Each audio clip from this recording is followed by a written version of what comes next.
গুম খুনের বিভীষিকাময় সময়ের অবসান হয়েছে তারেক রহমান। তারেক রহমানকে কাছে পেয়ে কান্নায় ভেঙে পড়েন গুমের শিকার সন্তানের মা। কৌশলের নামে গুপ্তসুপ্ত বেশ ধারণ করেনি বিএনপি তারেক রহমান। নির্বাচিত সরকার এলেও সব সমস্যার সমাধান স্বয়ংক্রিয়ভাবে হবে না মতিউর রহমান। পোস্টাল ব্যালটের ডিজাইনে পরিবর্তনের কথা জানাল ইসি। গুম ও খুনের বিভীষিকাময় অধ্যায়ের অবসান ঘটেছে বলে মন্তব্য করেছেন বিএনপির চেয়ারম্যান তারেক রহমান। শনিবার ১৭ জানুয়ারি গুম ও খুনের শিকার পরিবারের সদস্যদের সঙ্গে আয়োজিত এক মতবিনিময় সভায় তিনি একথা বলেন। তারেক রহমান বলেন, বিএনপির নেতাকর্মীরা কখনো কৌশলের নামে গুপ্ত বা সুপ্ত পরিচয়ে রাজনীতি করেননি। ফ্যাসিবাদের বিরুদ্ধে আন্দোলনের পাশাপাশি দলটি সবসময় স্বজনহারা মানুষের পাশে দাঁড়ানোর চেষ্টা করেছে। তিনি বলেন, ফ্যাসিবাদের বিরুদ্ধে লড়াইয়ে যেসব পরিবার তাদের আপনজন হারিয়েছে বিএনপি তাদের পাশে আগামীতেও থাকবে। তিনি দাবি করেন, বিগত সরকারের শাসনামলে বিএনপির নেতাকর্মীদের বিরুদ্ধে দায়ের করা সব মামলাই ছিল রাজনৈতিক উদ্দেশ্য প্রণোদিত। তার ভাষায়, ফ্যাসিবাদী আমলে বিএনপির বিরুদ্ধে দেওয়া প্রতিটি মামলা রাজনৈতিক প্রতিহিংসা থেকে করা হয়েছে। তারেক রহমান বলেন, যারা অতীতে নির্যাতন, নিপীড়ন, গুম ও খুনের শিকার হয়েছেন তাদের সান্ত্বনা দেওয়ার মতো ভাষা নেই। তবুও তিনি উল্লেখ করেন, এসব নির্যাতনের মধ্যেও বিএনপির নেতাকর্মীরা রাজপথে আন্দোলন থেকে সরে যাননি। তিনি আরও বলেন, দীর্ঘ সময় ধরে চলা ভয়ভীতি ও দমননীতির মধ্যেও গণতন্ত্র ও মানুষের অধিকার প্রতিষ্ঠার লড়াই অব্যাহত ছিল, যা দেশের রাজনৈতিক ইতিহাসে একটি গুরুত্বপূর্ণ অধ্যায় হয়ে থাকবে। গণতান্ত্রিক আন্দোলনের সময় আওয়ামী লীগ সরকারের আমলে গুমখুন ও নির্যাতনের শিকার ব্যক্তিদের পরিবারের সদস্যদের সঙ্গে মতবিনিময় সভায় অংশ নিয়েছেন বিএনপি চেয়ারম্যান তারেক রহমান। শনিবার ১৭ জানুয়ারি দুপুরে অনুষ্ঠিত এই সভার আয়োজন করে আমরা বিএনপি পরিবার ও মায়ের ডাক এই দুই সংগঠন। অনুষ্ঠানে প্রধান অতিথি হিসেবে উপস্থিত ছিলেন তারেক রহমান। সভা শুরুর পর গুমের শিকার এক সন্তানের মা তারেক রহমানের সঙ্গে সাক্ষাৎ করেন। এ সময় তিনি আবেগাপ্লুত হয়ে কান্নায় ভেঙে পড়েন। তারেক রহমান তাকে সান্ত্বনা দেওয়ার চেষ্টা করেন। মতবিনিময় সভায় বক্তব্যে তারেক রহমান বলেন, কৌশলের নামে বিএনপির নেতাকর্মীরা কখনো গুপ্ত বা সুপ্ত পরিচয়ে রাজনীতি করেননি।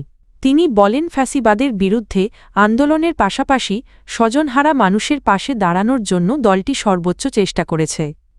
তিনি আরও বলেন, ফ্যাসিবাদের বিরুদ্ধে লড়াইয়ে যারা আপনজন হারিয়েছেন বিএনপি তাদের পাশে অতীতেও ছিল এবং ভবিষ্যতেও থাকবে। কৌশলের নামে বিএনপি কখনো গুপ্ত বা সুপ্ত পরিচয় ধারণ করেনি বলে মন্তব্য করেছেন দলের চেয়ারম্যান তারেক রহমান। শনিবার ১৭ জানুয়ারি দুপুরে ফ্যাসিবাদ বিরোধী আন্দোলনে গুমখুন ও নির্যাতনের শিকার ব্যক্তিদের পরিবারের সদস্যদের সঙ্গে মতবিনিময় সভায় তিনি এ কথা বলেন। তারেক রহমান বলেন, বিএনপির নেতাকর্মীরা কখনো কৌশলের অজুহাতে আত্মগোপন বা ভিন্ন পরিচয়ে রাজনীতি করেননি। তিনি বলেন, ফ্যাসিবাদের বিরুদ্ধে আন্দোলনের পাশাপাশি স্বজনহারা মানুষের পাশে দাঁড়াতে দলটি সর্বোচ্চ চেষ্টা করেছে এবং ভবিষ্যতেও করবে। বিগত সরকারের শাসনামলে বিএনপির নেতাকর্মীদের বিরুদ্ধে দায়ের করা মামলাগুলো রাজনৈতিক ও উদ্দেশ্যপ্রণোদিত ছিল বলেও মন্তব্য করেন তিনি। তার ভাষায়, ফ্যাসিবাদী সময়ে বিএনপির নেতাকর্মীদের বিরুদ্ধে দেওয়া প্রতিটি মামলাই রাজনৈতিক উদ্দেশ্যে করা হয়েছে। তিনি আরও বলেন, যারা ওই সময় নির্যাতন ও নিপীড়নের শিকার হয়েছেন তাদের সান্ত্বনা দেওয়ার মতো ভাষা নেই। গুম, খুন ও নানা ধরনের নির্যাতনের শিকার হয়েও বিএনপির নেতাকর্মীরা রাজপথ ছাড়েননি বলে তিনি উল্লেখ করেন। আগামীতে নির্বাচিত সরকার এলেও সব সমস্যার সমাধান স্বয়ংক্রিয়ভাবে হবে না বলে মন্তব্য করেছেন প্রথম আলোর সম্পাদক মতিউর রহমান। শনিবার ১৭ জানুয়ারি সকালে রাজধানীর খামারবাড়ির কৃষিবিদ ইনস্টিটিউশন বাংলাদেশ কেআইবি মিলনায়তনে আয়োজিত গণমাধ্যম সম্মিলনে তিনি একথা বলেন। মতিউর রহমান বলেন, আমাদের এমন ধারণা পোষণ করা ঠিক হবে না যে কেবল নির্বাচিত সরকার এলেই দেশের সব সমস্যার সমাধান হয়ে যাবে।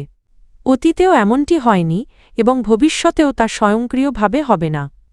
তিনি ঐক্যবদ্ধ থাকার গুরুত্ব তুলে ধরে বলেন, একসঙ্গে থাকা, ঐক্য বজায় রাখা, পরস্পরের পাশে দাঁড়ানো এবং একে অপরের প্রতি সংহতি ও ও সহানুভূতি প্রকাশ করা অত্যন্ত জরুরি। সমাজ ও রাষ্ট্রের সংকট মোকাবিলায় এই ঐক্যই সবচেয়ে বড় শক্তি। দেশের ভেতরে ব্যবহৃত পোস্টাল ব্যালটে পরিবর্তন আনার বিষয়টি নির্বাচন কমিশনের বিবেচনায় রয়েছে বলে জানিয়েছেন নির্বাচন কমিশনার ইসি আব্দুর রহমানেল মাচউদ।